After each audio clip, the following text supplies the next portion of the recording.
Hi everyone, today I'm going to show you my favorite fermented drink recipe, which is the ginger tonic. It's a very simple recipe to be made. Of course, you need to understand how the fermentation process works. So today's batch is going to be a 3-liter recipe. I personally recommend to make just 1 liter so that you understand how to go through the fermentation first before increasing your batch. So once again, the recipe is very simple, very simple. The ginger tonic is basically 3 ingredients: water, sugar, and of course ginger, nothing else. It's a wild fermentation. The starter is going to be the ginger itself. So the ginger in this case has been washed and remove all the eggs, all the soil. If there is any soil left on the ginger, you must remove it. And then I always leave a bit of skin attached to my ginger in order to kind of help the fermentation to start. Okay? All the details for this recipe are on my website. The link is right below. Don't forget to subscribe to this channel and share this recipe. So let's get right into it, and you're gonna love it. In here I've got my grated ginger and my sugar. Again, all the detailed grams are on my website. This is boiling water. I've got just 2 parts of boiling water here, and I've got 1 part of cold water here. So I'm gonna just pour the hot water into the jar.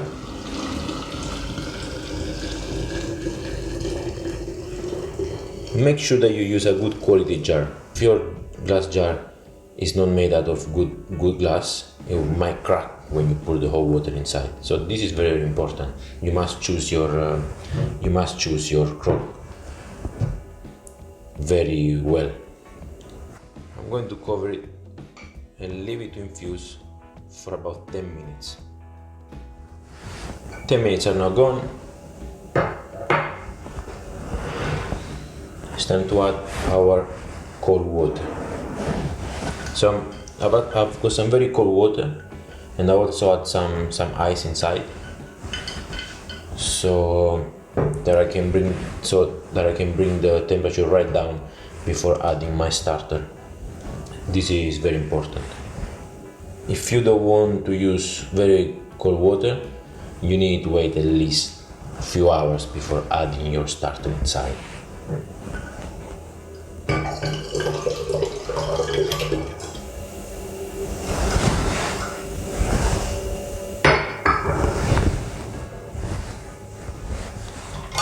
Stir it.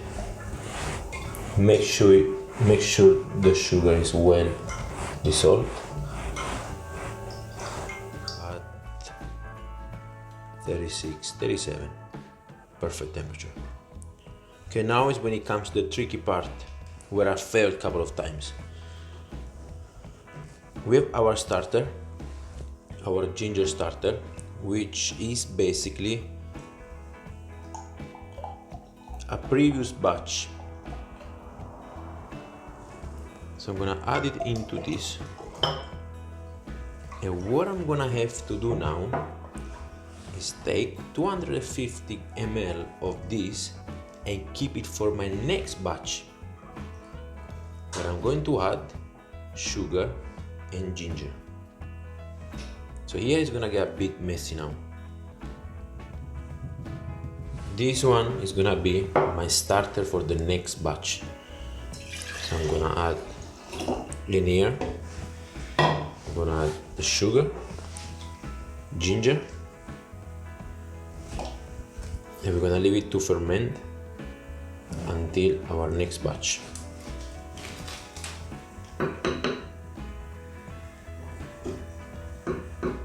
This bad boy also will start to ferment. Don't forget that every day, at least once per day, you're gonna have to mix it, okay? At least once per day. Label it, put it in a dark and cool place. Good temperature is above 20 degrees.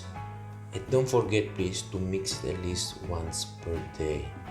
in order to incorporate oxygen into the mix. I really hope that you enjoyed to make this recipe with me.